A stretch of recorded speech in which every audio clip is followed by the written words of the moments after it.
سورہ بینہ۔ سورہ بینہ کا تعارف، مقام نزول۔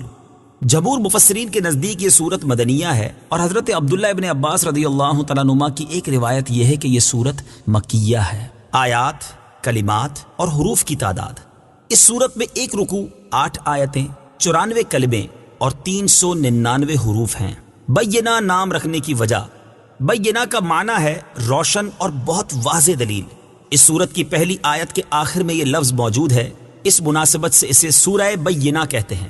سورہ بینہ سے متعلق حدیث: حضرت انس بن مالک رضی اللہ تعالی عنہ فرماتے ہیں، بخاری شریف کی حدیث ہے، حضور پرنور صلی اللہ تعالی علیہ وآلہ وسلم نے حضرت ابی بن کعب رضی اللہ تعالی عنہ سے فرمایا، اللہ تعالیٰ نے مجھے حکم دیا ہے کہ میں تمہارے سامنے سورت لم يكن الذين كفروا پڑھوں۔ حضرت ابی بن کعب رضی اللہ تعالیٰ عنہ نے عرض کی، اللہ تعالیٰ نے میرا نام لیا ہے؟ حضور اقدس صلی اللہ تعالیٰ علیہ وسلم نے ارشاد فرمایا، ہاں۔ یہ سن کر حضرت ابی بن کعب رضی اللہ تعالیٰ عنہ کی آنکھوں میں آنسو جاری ہو گئے۔ سورہ بینہ کے مضامین: اس سورت کا مرکزی مضمون یہ ہے کہ اس میں یہودیوں، عیسائیوں اور مشرکوں کا نبی کریم صلی اللہ تعالیٰ علیہ وآلہ وسلم کی رسالت سے متعلق موقف بیان کیا گیا ہے، اور اس سورت میں یہ مضامین بیان ہوئے ہیں۔ نمبر 1، یہودیوں، عیسائیوں اور مجوسیوں کے مذہب کا باطل ہونا بیان فرمایا گیا۔ نمبر 2، یہ بتایا گیا کہ اہل کتاب میں دین کے معاملے میں پھوٹ کس وقت پڑی اور تورات و انجیل میں انہیں دیے گئے احکام بیان کیے گئے۔ نمبر 3، کافروں کا انجام بیان کیا گیا اور بتایا گیا کہ یہ تمام مخلوق میں سب سے بدتر ہیں۔ نمبر 4، اس سورت کے آخر میں بتایا گیا کہ جو لوگ ایمان لائے اور انہوں نے اچھے کام کیے تو وہی تمام مخلوق میں سب سے بہتر ہیں۔ اس کے بعد ان کی جزا بیان کی گئی۔ سورہ قدر کے ساتھ مناسبت: سورہ بینہ کی اپنے سے ماقبل سورت قدر کے ساتھ مناسبت یہ ہے کہ سورہ قدر میں بتایا گیا کہ اللہ تعالیٰ نے شب قدر میں قرآن مجید نازل فرمایا، اور اس سورت میں یہ بیان کیا گیا کتابی کافر، یہودی اور عیسائی اور مشرک اس وقت تک اپنا دین چھوڑنے والے نہ تھے جب تک ان کے پاس روشن دلیل نہ آ جائے۔ تو گویا کہ اس سورت میں قرآن مجید نازل کرنے کی علت اور وجہ بیان کی گئی ہے۔ بسم اللہ الرحمن الرحیم۔ ترجمہ: اللہ کے نام سے شروع جو نہایت مہربان رحمت والا ہے۔ لم يكن الذين كفروا من أهل الكتاب والمشركين منفكين حتى تأتيهم البينة۔ ترجمہ: کتابی کافر اور مشرک اپنا دین چھوڑنے والے نہ تھے جب تک ان کے پاس روشن دلیل نہ آئے۔ لم يكن الذين كفروا من أهل الكتاب والمشركين منفكين۔ کتابی کافر اور مشرک چھوڑنے والے نہ تھے۔ تفسیر صراط الجنان میں ہے، یعنی کتابی کافر، یہودی اور عیسائی اور مشرک بت پرست اپنا دین چھوڑنے والے نہ تھے جب تک ان کے پاس سید المرسلین صلی اللہ تعالی علیہ وآلہ وسلم جلوہ افروز نہ ہوں، کیونکہ حضور اقدس صلی اللہ تعالی علیہ وآلہ وسلم کی تشریف آوری سے پہلے یہ تمام لوگ یہی کہتے تھے کہ ہم اپنا دین چھوڑنے والے نہیں جب تک کہ وہ نبی تشریف فرما نہ ہو جن کا ذکر توریت اور انجیل میں ہے، اور جب وہ نبی تشریف لائے اور انہوں نے اپنی نبوت کا اعلان فرمایا تو ان میں سے کچھ لوگ ان پر ایمان لائے اور کچھ نے ان کے ساتھ کفر کیا۔ سورہ بینہ کی آیت نمبر 1 سے حاصل ہونے والی معلومات: اس آیت سے 3 باتیں معلوم ہوئیں۔ نمبر 1، اگرچہ اہل کتاب اور مشرکین سبھی کافر ہیں، مگر چونکہ اہل کتاب کو کسی پیغمبر اور کتاب سے نسبت ہے اس لیے ان کے احکام نرم ہیں، اور اگر یہ ایمان قبول کریں تو انہیں دگنا ثواب ملتا ہے۔ جب کتاب اور پیغمبر سے نسبت کفار کو اتنا فائدہ دے دیتی ہے تو جس مومن کو حضور پرنور صلی اللہ تعالی علیہ وسلم اور قرآن سے خصوصی نسبت ہو جائے تو اس کا کیا عالم ہوگا۔ نمبر 2، حضور اقدس صلی اللہ تعالی علیہ وآلہ وسلم نے ایسی قوم کو درست فرمایا کہ جس کی اصلاح بظاہر ناممکن تھی۔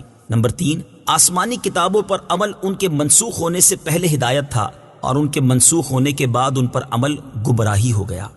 رسول من اللہ یتلو صحفا مطہرہ فیہا کتب قیمہ۔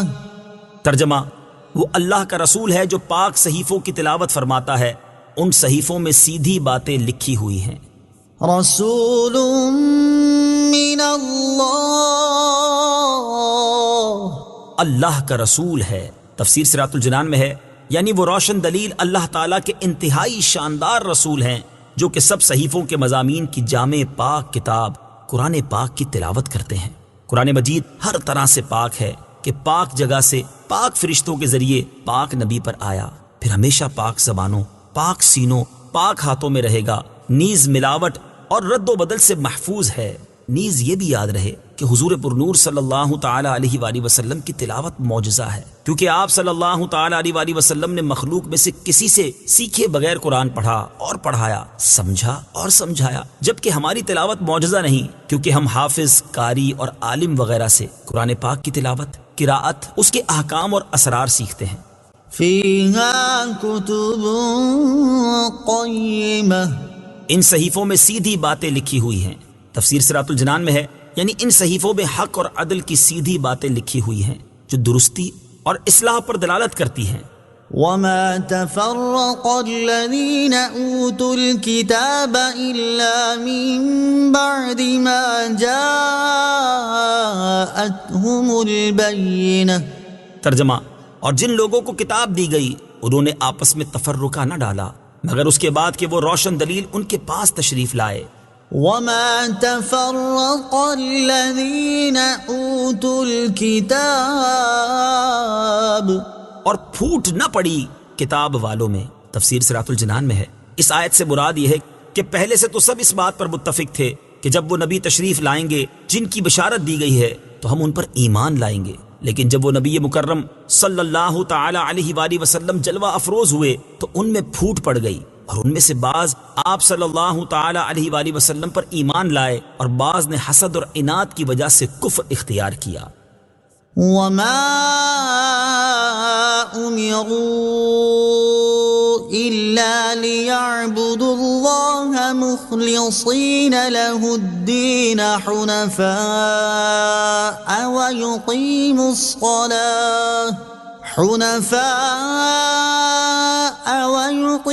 الصلاة ويؤتوا الزكاة وذلك دين القيمة۔ ترجمہ، اور ان لوگوں کو تو یہی حکم ہوا کہ اللہ کی عبادت کریں، اس کے لیے دین کو خالص کرتے ہوئے ہر باطل سے جدا ہو کر اور نماز قائم کریں اور زکوٰۃ دیں، اور یہ سیدھا دین ہے۔ وما امروا الا ليعبدوا الله، اور ان لوگوں کو تو یہی حکم ہوا کہ اللہ کی عبادت کریں۔ تفسیر صراط الجنان میں ہے، یہاں سے یہ بیان کیا جا رہا ہے کہ یہودیوں اور عیسائیوں کو تورات و انجیل میں کیا حکم دیا گیا تھا۔ چنانچہ ارشاد فرمایا کہ ان لوگوں کو تورات اور انجیل میں تو یہی حکم ہوا کہ تمام دینوں کو چھوڑ کر خالص اسلام کے پیروکار ہو کر اخلاص کے ساتھ اور شرک و نفاق سے دور رہ کر صرف اللہ تعالیٰ کی عبادت کریں اور فرض نماز کو اس کے اوقات میں قائم کریں، اور ان کے مالوں میں جو زکوٰۃ فرض ہو اسے دیں، یہ سیدھا دین ہے۔ آیت۔ وما امروا الا ليعبدوا الله سے حاصل ہونے والی معلومات۔ اس آیت سے 3 باتیں معلوم ہوئیں۔ نمبر 1، کفار اس بات کے پابند ہیں کہ وہ اسلام قبول کر کے اللہ تعالیٰ کی عبادت کریں۔ نمبر 2، دین میں عقائد اور اعمال دونوں ہی ضروری ہیں۔ نمبر 3، وہی عمل مقبول ہے جس میں خالص اللہ تعالیٰ کی رضا حاصل کرنے کی نیت کی گئی ہو۔ حضرت ابو ہریرہ رضی اللہ تعالیٰ عنہ سے روایت ہے، مسلم شریف کی حدیث ہے، سید المرسلین صلی اللہ تعالیٰ علیہ وآلہ وسلم نے ارشاد فرمایا، بے شک اللہ تعالیٰ تمہاری شکلوں اور تمہارے مالوں کی طرف نہیں دیکھتا بلکہ وہ تمہارے دلوں اور تمہارے اعمال کو دیکھا کرتا ہے۔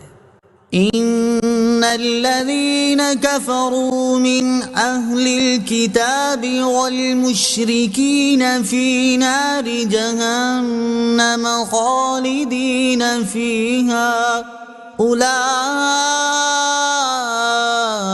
هم شر البرية۔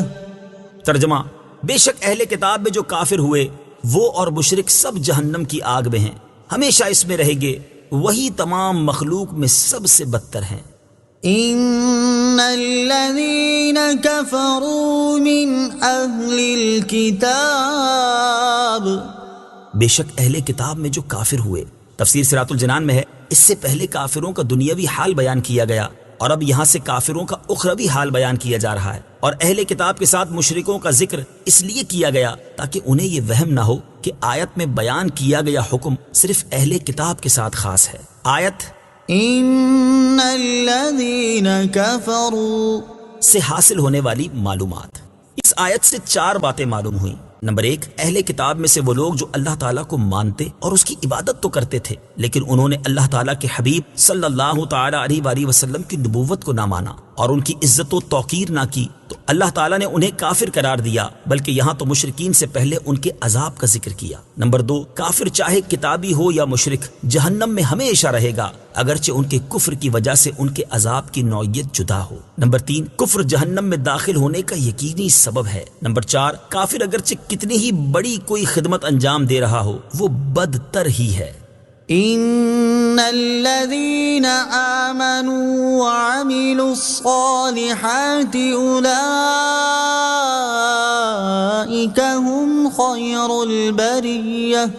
ترجمہ، بے شک جو ایمان لائے اور انہوں نے اچھے کام کیے وہی تمام مخلوق میں سب سے بہتر ہیں۔ اولئك هم خير البرية، وہی تمام مخلوق میں سب سے بہتر ہیں۔ تفسیر صراط الجنان میں ہے، اس آیت سے معلوم ہوا کہ وہ لوگ جو ایمان لائے اور انہوں نے نیک عمل کیے تو وہ فرشتوں سے بھی افضل ہیں، کیونکہ تمام مخلوق میں فرشتے بھی داخل ہیں۔ البتہ اس میں تفصیل یہ ہے کہ انسانوں میں سے جو حضرات نبوت و رسالت کے منصب پر فائز ہوئے وہ تمام فرشتوں سے افضل ہیں، جبکہ فرشتوں میں جو رسول ہیں وہ اولیاء اور علماء سے افضل ہیں، اور اولیاء و علماء عام فرشتوں سے افضل ہیں، جبکہ عام فرشتے گناہ گار مومنین سے افضل ہیں، کیونکہ فرشتے گناہوں سے معصوم ہوتے ہیں۔ جزاؤهم عند ربهم جنات عدن تجري من تحتها الأنهار خالدين فيها أبدا رضي الله عنهم ورضوا عنه ذلك لمن خشي ربه۔ ترجمہ، ان کا صلہ ان کے رب کے پاس بسنے کے باغات ہیں جن کے نیچے نہریں بہتی ہیں، ان میں ہمیشہ ہمیشہ رہیں گے، اللہ ان سے راضی ہوا اور وہ اس سے راضی ہوئے، یہ صلہ اس کے لیے ہے جو اپنے رب سے ڈرے۔ جزاؤهم عند ربهم، ان کا صلہ ان کے رب کے پاس۔ تفسیر صراط الجنان میں ہے، یعنی جو لوگ ایمان لائے اور انہوں نے اچھے عمل کیے ان کا صلہ ان کے رب عز و جل کے پاس بسنے کے باغات ہیں جن کے نیچے نہریں بہتی ہیں، ان میں ہمیشہ ہمیشہ رہیں گے، اللہ عز و جل ان کی اطاعت اور اخلاص سے راضی ہوا اور وہ اس کے کرم اور اس کی عطا سے راضی ہوئے۔ یہ عظیم بشارت اس کے لیے ہے جو دنیا میں اپنے رب عز و جل سے ڈرے اور اس کی نافرمانی سے بچے۔ آیت جزاؤهم عند ربهم سے حاصل ہونے والی معلومات۔ اس آیت سے 4 باتیں معلوم ہوئیں۔ نمبر 1، دنیا کی نعمتیں نیک لوگوں کی حقیقی جزا نہیں، اگرچہ اللہ تعالیٰ نیکیوں کے صدقے ان سے بھی نواز دے۔ نمبر 2، دنیا منزل ہے اور جنت اصلی مقام ہے۔ نمبر 3، جزا کے لیے جنت میں داخل ہونے کے بعد نہ وہاں سے نکلنا ہے اور نہ موت کا آنا ہے۔ نمبر 4، ہر ولی اور بزرگ کو رضی اللہ تعالی عنہ کہہ سکتے ہیں۔ یہ لفظ صحابہ کرام کے ساتھ سے خاص نہیں، اس آیت میں یہ مضمون صاف موجود ہے۔ صدق اللہ العظیم۔